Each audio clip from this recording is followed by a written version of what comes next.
तो फिर क्या हुआ, धर्मदास जी ने अब ना तो वह भक्ति और करी, अपनी जो ले रहा था कागज पत्र सारे धर दिए तय करके। अब बता के करूं, फिर इसका मंत्र गीता में नहीं आराम इसने रटन लाग रहे।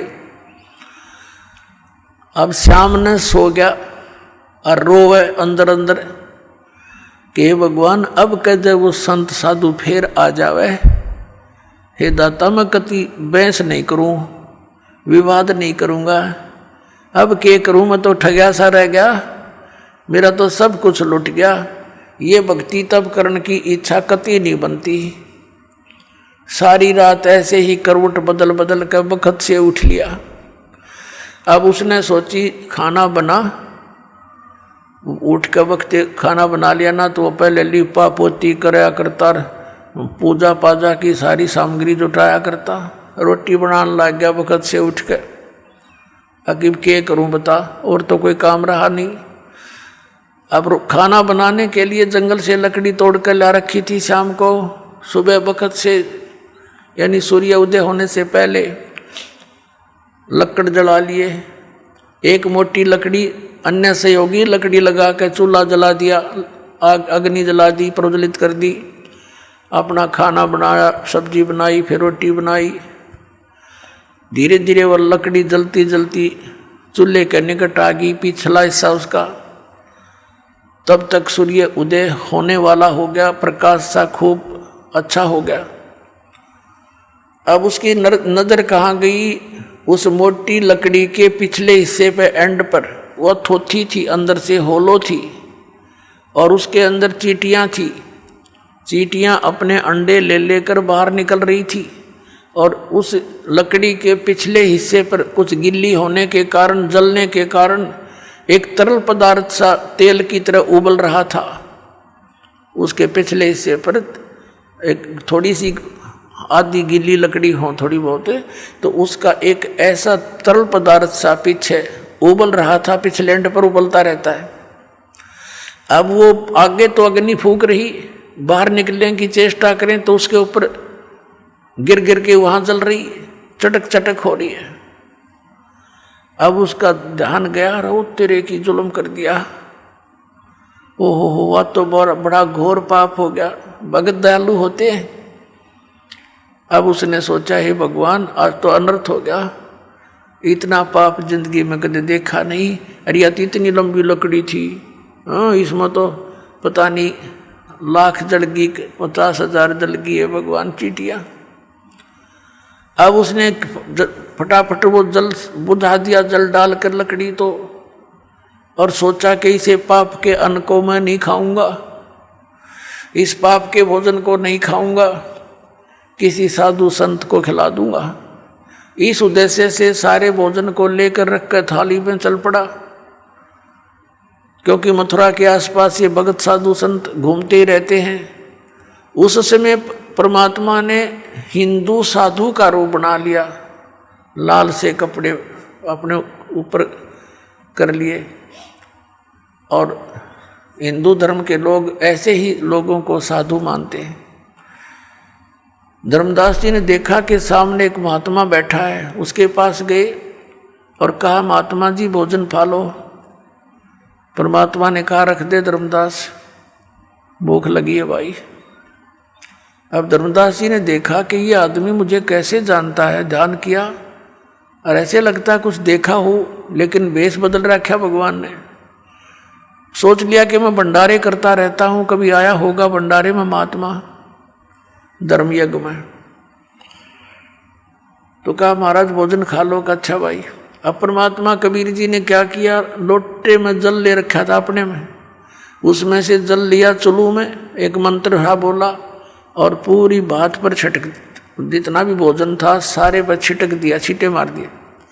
उसी समय सारे भोजन की चींटी बन गई और सारी थाली काली होगी और चींटियां अंडे मुंह में लेकर के बाहर निकलने का प्रयत्न कर रही हैं, पूरी थाली में घूम रही हैं, भोजन नहीं रहा।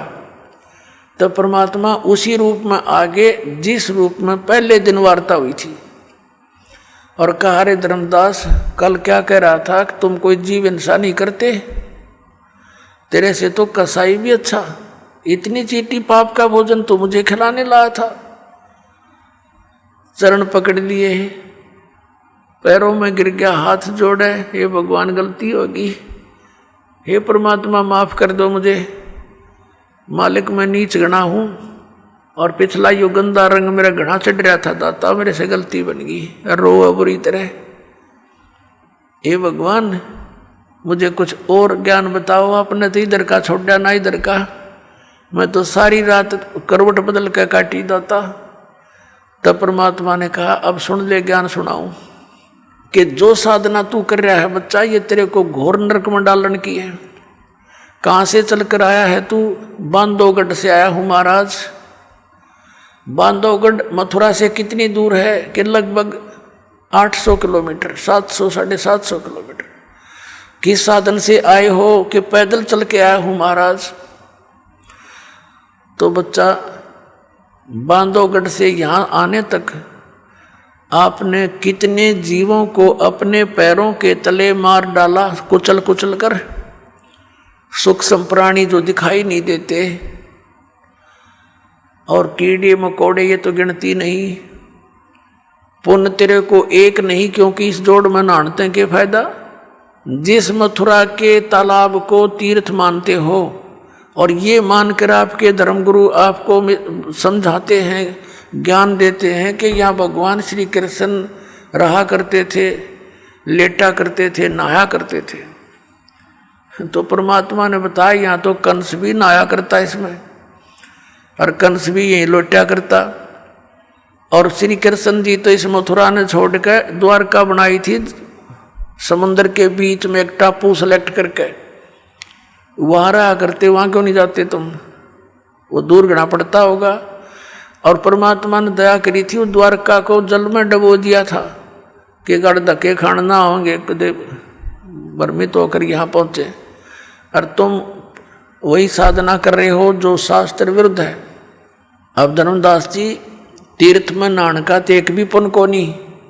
फिर तीर्थ के विषय में बताया कि इसको तीर्थ आपने इसलिए मान लिया कि श्री कृष्ण जी यहाँ नहाया धोया करते, यहाँ रहा करते इस तालाब के आसपास। और अन्य तीर्थ सुन ले, और दूसरे धाम कैसे बने हैं, ये मंदिर कैसे बने हैं। जैसे अमरनाथ का मंदिर जहाँ तुम मोक्ष उद्देश्य से जाते हो बोली आत्माओं, वो अमरनाथ कैसे कहलाया? कि भगवान शिव जी ने अपनी पत्नी पार्वती को उस स्थान पर मंत्र दिया था जिसको तुम अमर मंत्र बोलते हो, और वो हमारी फर्स्ट एड है, प्राइमरी क्लास की पढ़ाई है। ये प्रथम मंत्र जो आपको दिया जा रहा है, ये मंत्र 5 मंत्र बीच बीच के ये पार्वती को दिए थे।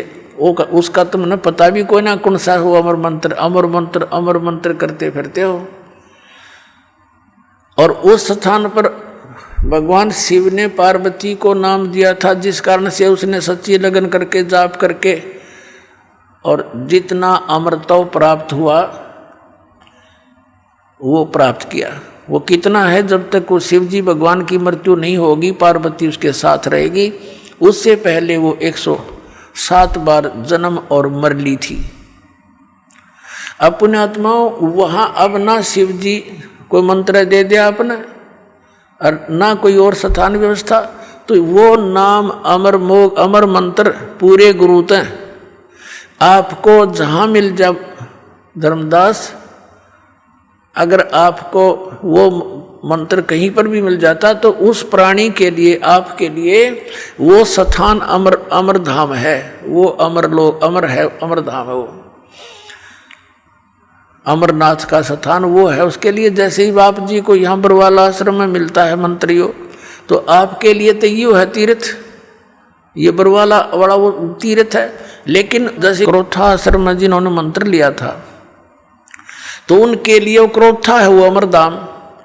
लेकिन उस अमरधाम के चाटे वो तो सरकार ने खोज लिया हमारे पे। ये वहाँ कोई माथा टेकन जा भोला भगत बता के क्या मिलेगा? दास तो बैठा है यहाँ पर, तो आपको इस दास के पास आना पड़ेगा।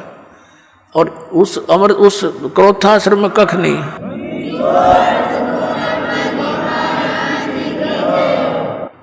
तो इस प्रकार उनको समझा के फिर बताया। धर्मदास जी कहने लगे, महाराज मेरा कति आत्मा गंदे रंग में रंगी हुई थी अज्ञान से, आपने बड़ी दया कर दी, मेरी आंख खोल दी।